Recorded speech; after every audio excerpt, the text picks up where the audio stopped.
you ever had anything in your shop that worked pretty well, but you just wanted to make it better? Well, that's where I'm at today. I have a dovetail marker from Veritas, and it works really well. It has a 14-degree slope, and that's what I use. But what I don't like about it, where it gives you the slope, it doesn't also give you the 90-degree marking that you need. I'm going to show you how to make this dovetail marker that'll give you the 14-degree slope, and at the same time, it'll give you the 90-degree slope. Okay, I've already laid out the tails, so I'm going to take my marking gauge and I'm going to set it to the depth that I want to step in on my pin board. Let me show you how I do that. So I'm going to mark my face and I'm going to step in to leave a small reveal, somewhere around 5/32 of an inch, for my tail board to go into the socket of the pin board. So I'm going to mark across the top.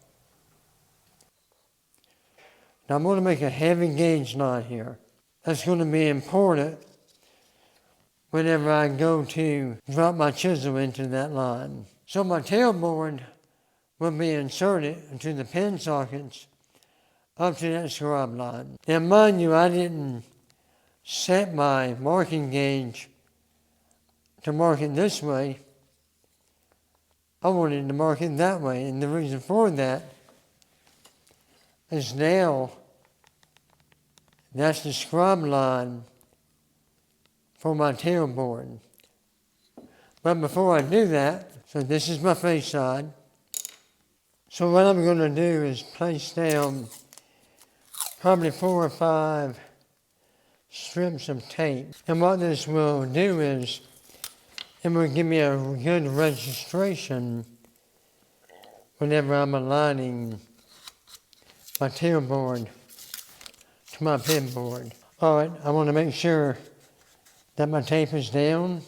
And I'm going to flip it over using my scalpel just to cut the excess.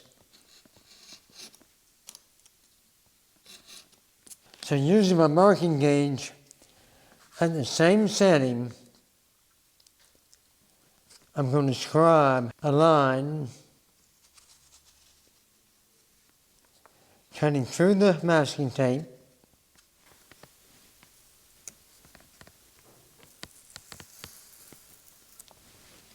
Now this will be my registration,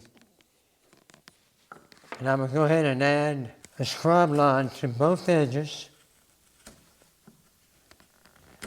using the marking gauge with the wheel type cutter. Allows me to cut across the ends. I'll do the face in the same manner.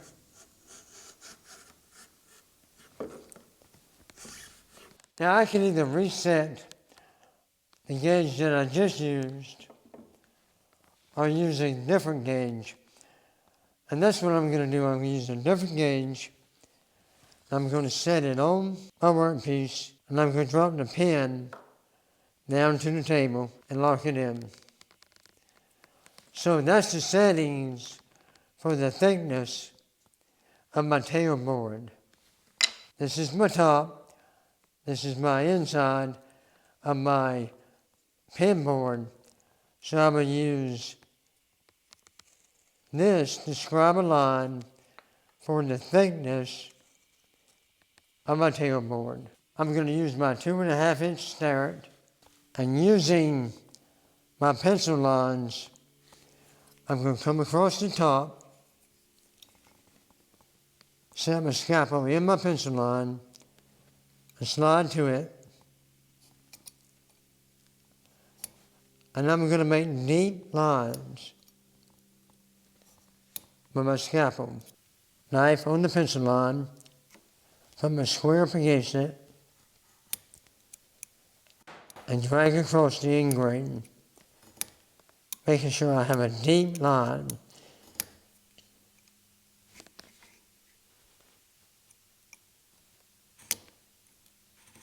Okay, this is where the advantage of having deep knife lines across the end grain will come in.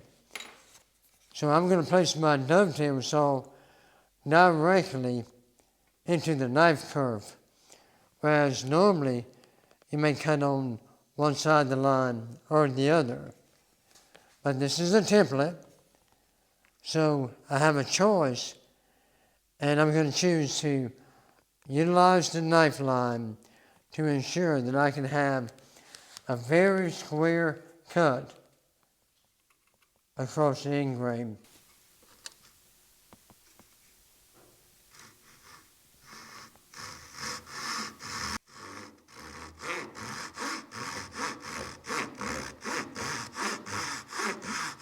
And I would just follow my pencil line down, ensuring that I don't go past my scribe line.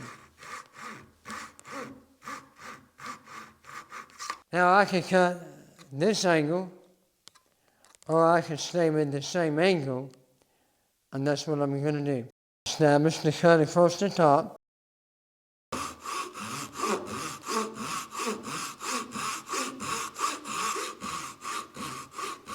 Making sure I don't go past the scribe line. Okay, now in the opposite direction, same thing. Establishing my line across the top and following my pencil line down. I'm using all of the blade of my saw, or at least most of it.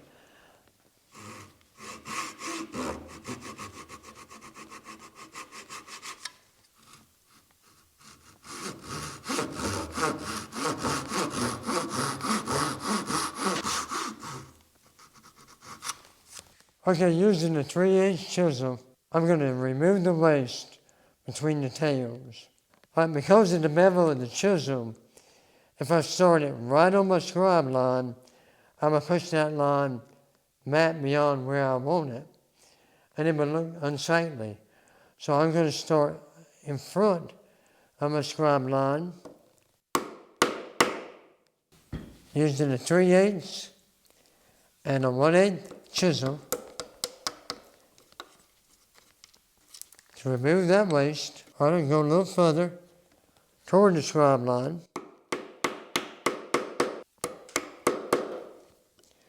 And now I'm going to set my chisel directly into my scribe line.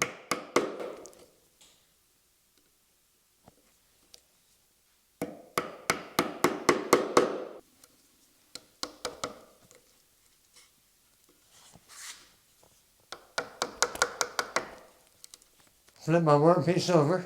Again, using my 3/8 chisel, back away from the scribe line. Choking up on my chisel, I have more control, placing it above the scribe line. And now listen to my chisel. It snaps into my scribe line.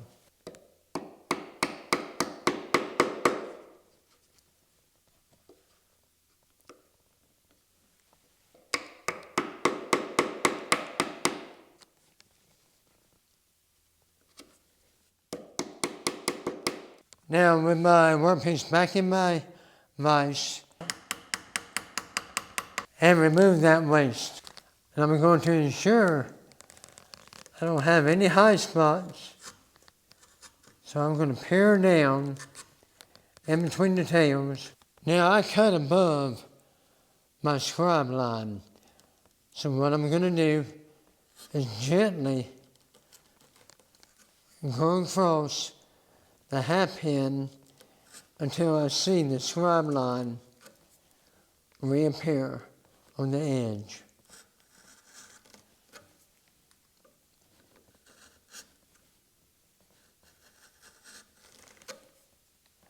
And I can start to see it reappear, taking care not to cut down beyond my scribe line.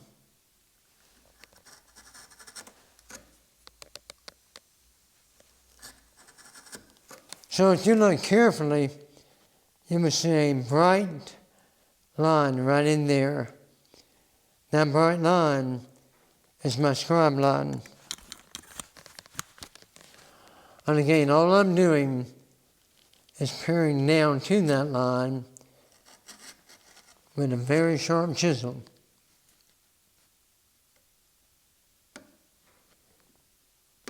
Hear the click? That's the registration of my chisel into my scribe line. I'm going to hit this side a little more.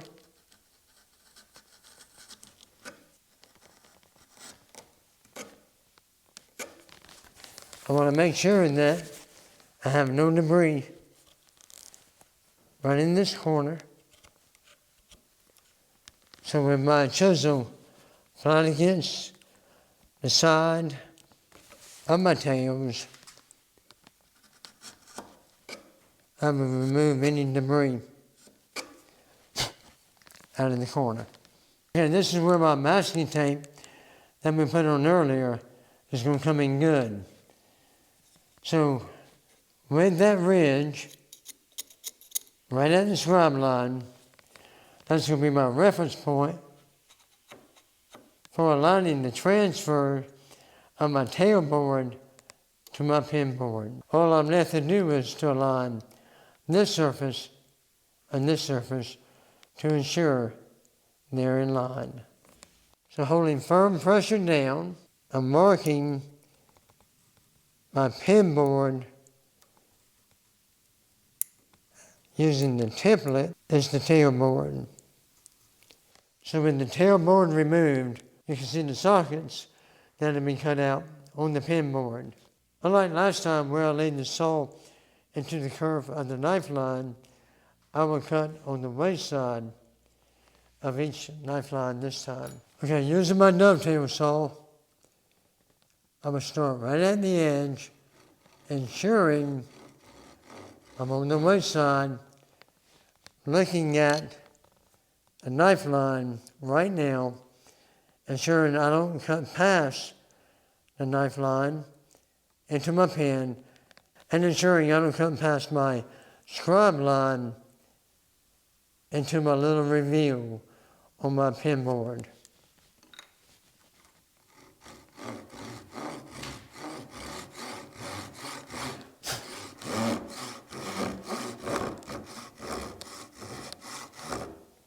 At the same time, I need to make sure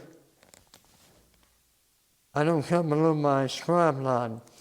Now if you did, because this is a half line dovetail, I could tilt my saw and cut below, and it would allow me to cut deeper into the line, meaning less chisel work.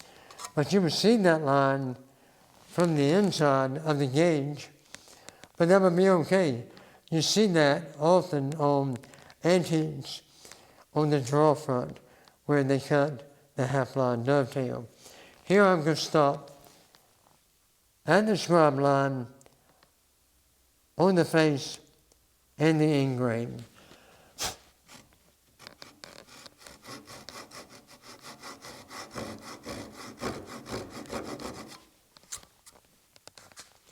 Again, staying in the same angle into the waist side of the line.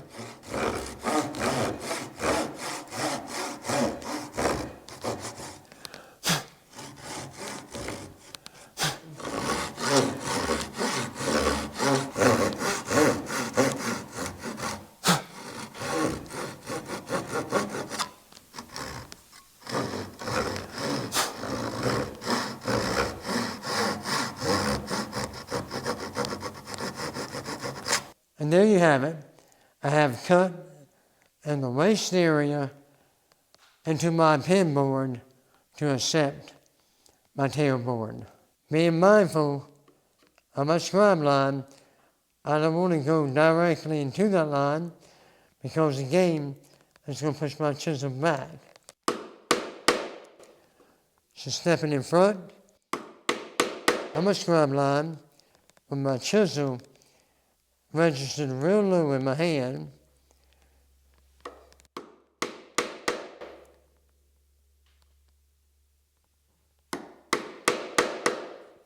Coming in from the end grain. Same thing on the other side. Step back a little further, closer to my scribe line. Give it a tap. Come down at an angle. Going bevel up from the end grain.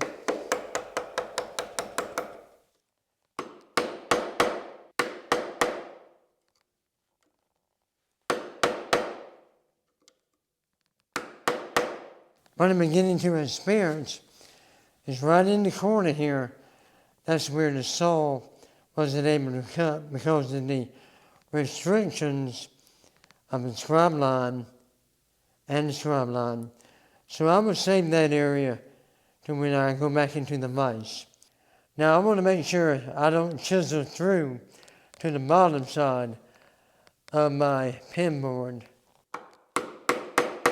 So I'm being careful as I'm getting closer to my scribe line.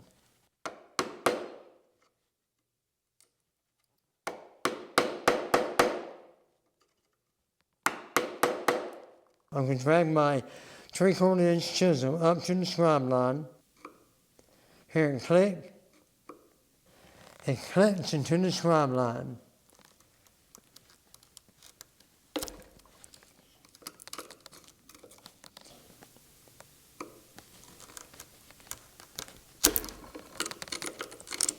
Okay, back up in the vise.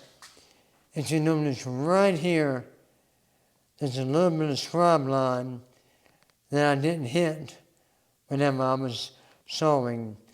So instead of taking my chisel and dropping it in the edge of that scribe line like this and paring down, I'm not going to do that. The reason for that is my chisel is going to follow the grain and it could split out. Instead, I'm going to come with the back against the wall of the pen and I'm going to peer across the grain, removing that area.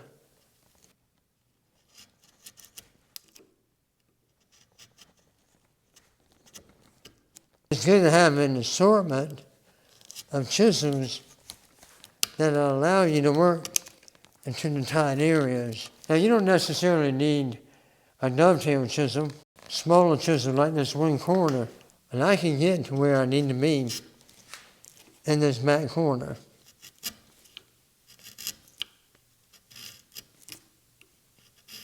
So getting into the corners with my 1/4 inch chisel to ensure I remove all the debris that will keep my tail from fitting into the socket.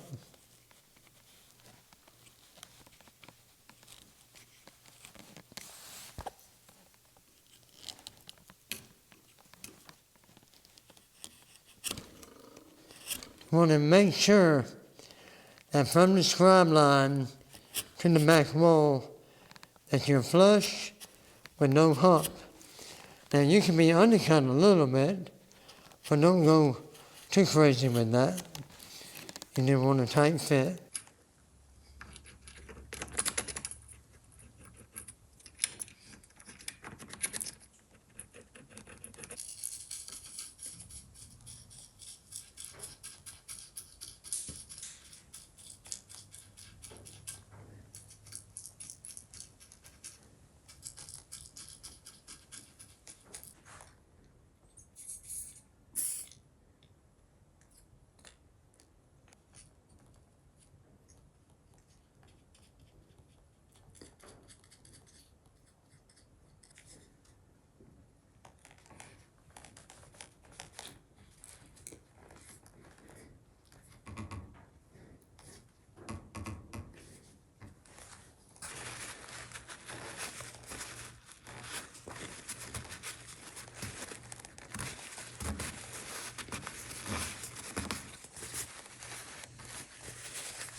I have my dovetail marker glued up and it's 90 degrees. Now what I need to do is from the edge of the walnut, stepping in on both sides, I need to put my 14-degree slope on that. So I'll do that now. Okay, using my angle gauge, I'm going to set my angle at 14 degrees. And I have it set, and I'm going to transfer that to my dovetail marker. Now what's going to be key here is to align my bevel gauge to the edge of the walnut, because if you think about it, that's where my angle would start. And this would be my 90 degree down here, and this would be my slope up here.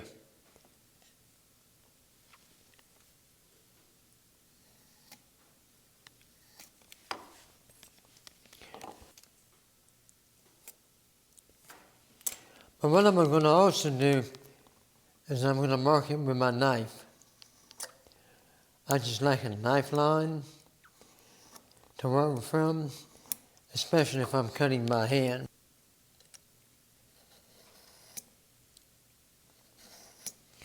That knife line allows me to set the saw right in the curve of the knife line.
Okay, if you look closely, a gap right here. So let me show you how I'm going to fix that.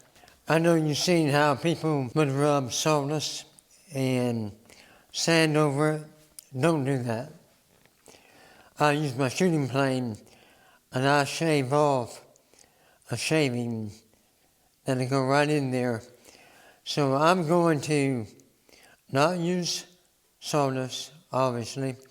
I'm not using face grain, but I'm going to fix it with end grain, as I want to add to the end grain and not the face grain. Adding to the end grain is less obvious when making a repair. Now, I don't know if I have it thin enough yet. Yeah, I may have to sand this down. It's real thin, but I may need to try to make it a little thinner. Okay, I'm going to apply a little bit of glue. Try to force it down into there, and then I'm going to glue both sides of the small shim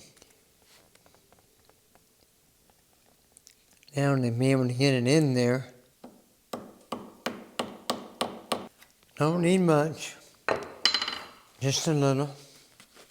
Okay, it's been about 10 minutes or so, and I'm going to just saw just above to remove the shim.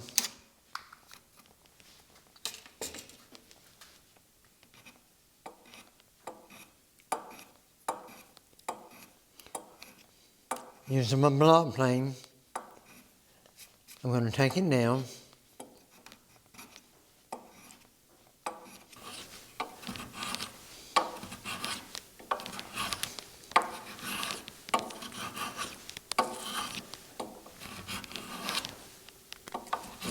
Right here is my repair, end grain to end grain, And honestly, in person, and you're looking at it on camera, but in person, if I had not known it was a repair, then I would never be able to detect it. When I laid the line out and cut it, I cut it a little proud of the surface. And the reason for that, so I would be able to plane it to that walnut right at that intersection. Now I'm doing the same thing to the other side. I need to clean it up a little bit, make it a little more friendly to the touch, calibrate some of the edges to where they're not so sharp.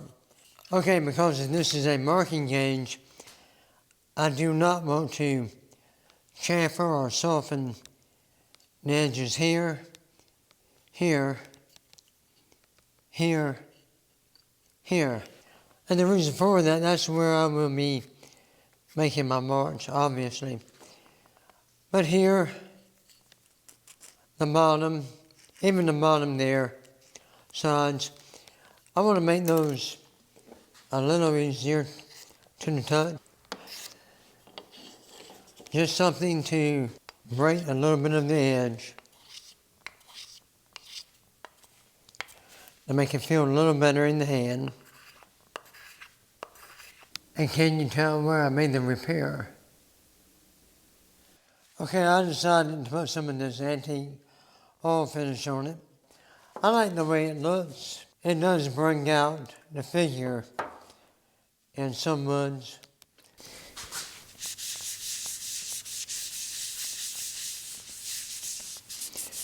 It's a real thin coat. I don't want anything heavy.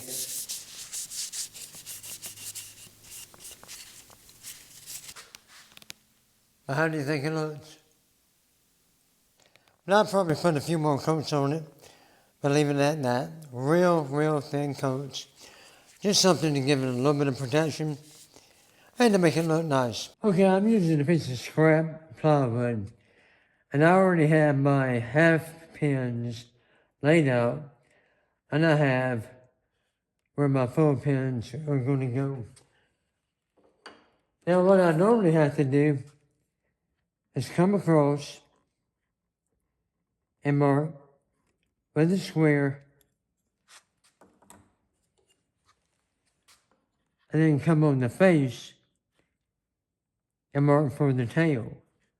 But with my shop-made dovetail marker, I can make my 90-degree marks across the top. And now the beauty of it is I just align it